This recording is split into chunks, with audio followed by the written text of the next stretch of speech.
in 5, 4, 3, 2, 1.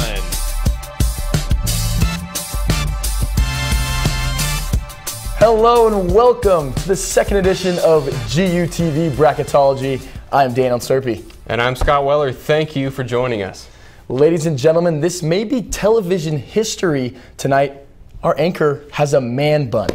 That's right. I'm proud to be here, proud to have a little bun, get it going. I'm also proud that I got some sleep over the weekend, and I did not drive 16 hours each way to Denver to watch the Zags. This guy right here did, though. You know what? It is so worth it. That drive to be in that atmosphere in the Pepsi Center was incredible, but we'll talk about all kinds of basketball all over tonight's show. That's right. Tonight, we'll update you on each of the 4 division standings, bring you our featured alumni and senior of the week, and we will sit down with our bracketologists for some tournament analysis. First, we will look at the current student division. In third place, we have Kennedy McGahann. Kennedy is the executive producer of this bracketology show. Not only is she a good producer, but she's also pretty good at this basketball prediction stuff as well. Now in second place, it is Zach Bagden. Zach was last week's senior of the week, and now he found a way to get involved in our show again, this time by being in second place on the leaderboard for the student division. And in first, we have Austin Carr. Austin is a brother of GUTV alum Steven. Austin has had a great bracket so far. Definitely some things that scare me with his bracket, though. Yeah, most notably, his champion is the Purdue Boilermakers. That's just kind of out of left field there a little bit, especially not only that they lost this year in the first round to Arkansas Little Rock, by the way, I called that one. Me too. They also lost last year in the first round, so a little gutsy pick by Austin to take Purdue as the champion, but he's there right now as the top seed, so hey, good on him, I guess. Nothing wrong with that. Honestly, yeah. The toughest part of the whole bracket thing is picking the first and second rounds. You get all those crazy upsets. Yep. He's done a great job thus far. Obviously, his champion, his opponent, is also out as well. Yep. He's got 2 Final Four teams that are out, but he's done a good job.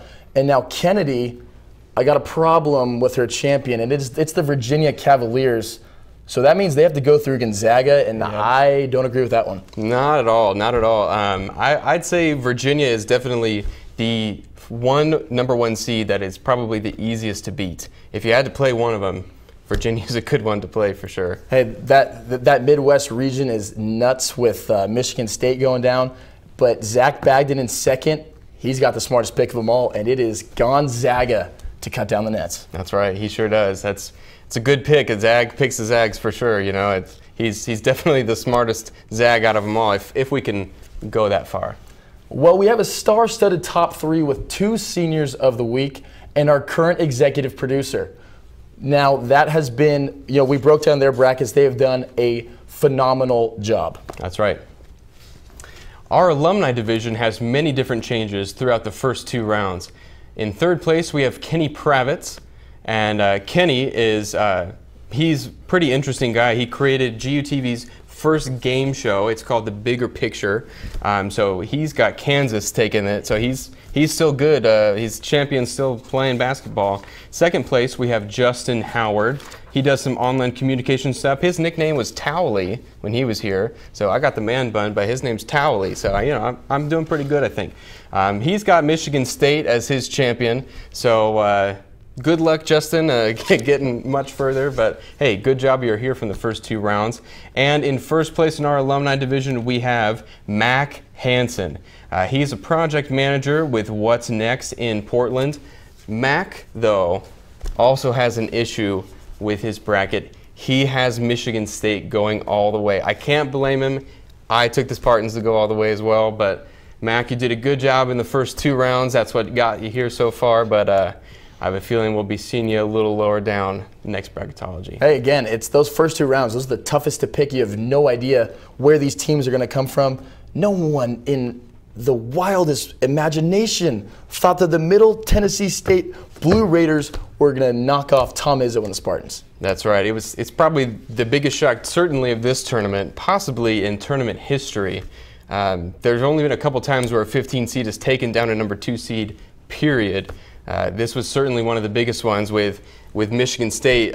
You know, a lot of people thought they should have been a #1 seed even. So rightfully so as well. Huge loss there. Huge loss. Now moving on to the Family and Friends Division. In third place, we have Marie Havorka Momot. Marie should be very proud tuning in tonight with her daughter Jacqueline as our social media talent. And in second place, we have Leah Boshi, the mother of our man here, Josh, our engineer, always helping us whenever, you know, all heck breaks out in production control. And in first place is Ted Hardenberg, the father of tonight's producer, Andrew. And Ted, your son is currently in my ear talking to me right now, so the Hardenbergs are well represented on tonight's show. And now this last one, I have to mention this.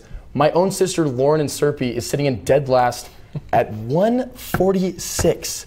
Whoever helped her fill out her bracket should be fired, because I know there's no way in heck that she could have done that on her own. Definitely. I mean, I can't say much more for my family.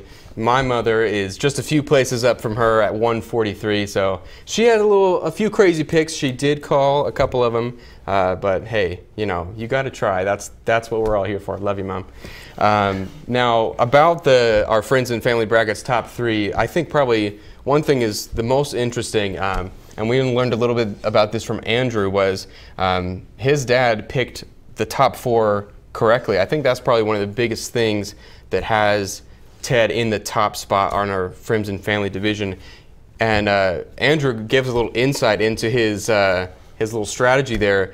Every year when he picks his bracket, he takes all the #1 seeds, sends them straight to the Final Four, and hey, they're all still playing basketball. First time since 2012, all #1 seeds have still been playing in Sweet 16. Hey, so it's been a crazy year, but for the 1 seeds, they're sitting pretty. Oregon had a big time scare with St. Joe's, and Virginia had a battle with Butler, but the #1s are playing very well. Now, the newest division to GUTV Bracketology is the Pet Division. There are 9 pets that have entered their brackets, but some are doing much better than others. GUTV's Katie Carl caught up with the Gonzaga fan favorite at the team hotel in Denver to break down the pet predictions. I mean, I like Gonzaga to go to the national championship for sure. I mean, we have Baylor in Final Four, so I don't think that's really gonna happen. I don't know who filled out this bracket, but what's the name of the cat? Simon the cat. Simon. The cat put sail all over Gonzaga in the first round. That's over. I'm not picking this for sure.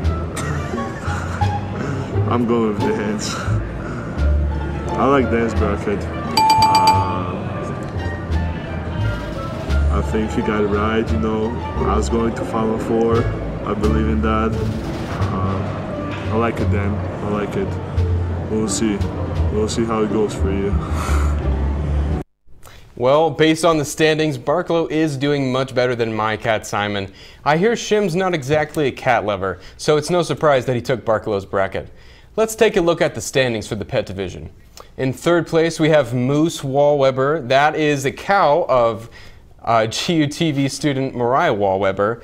Moose has the Oregon Ducks going all the way through, so that's fantastic. He's sitting pretty right now. In second place, we have our very own Barkalow Garrity. He is, of course, Dan Garrity, our professor's dog. He's kind of a GUTV mascot, so he picked the Zags to go all the way through. Good for him. He's still in it. And in the top spot, we have Loki the dog. Loki belongs to Stephen Carr, GUTV alumni. I think we got a little family tradition going on in the Carr family, Austin, and then Loki now, both at the top of their division. Yeah, the big pick for me here is Moose Woolweber to pick the Stephen F. Austin Lumberjacks over the West Virginia Mountaineers. Crazy upset. Who could have called that one? No one really could have. Now, this tournament has been loaded with upsets. There have been 15 games in the tournament in which a lower-seeded team beat a higher-seeded team. 11 of those games had a seed difference greater than 1, and 3 out of the 4 11 seeds, including the Gonzaga Bulldogs, were victorious over the 6 seeds in the first round. For more on how these upsets affected the GUTV brackets, let's go over to Jacqueline Momot in the Tweet Suite.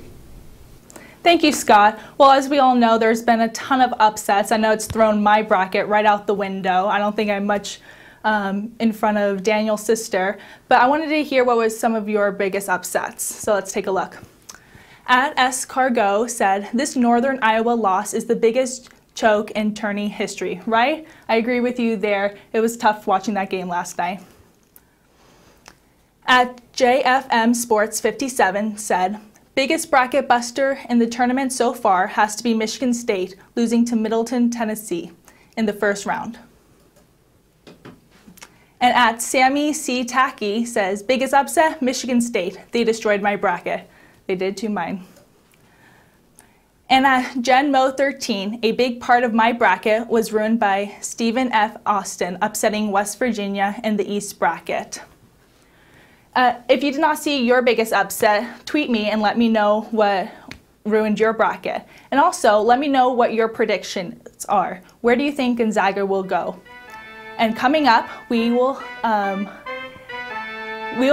have Senior of the Week, seeing what she has been doing for the past 4 years, and also catching up with our Alumni of the Week, seeing what she's been doing since graduation.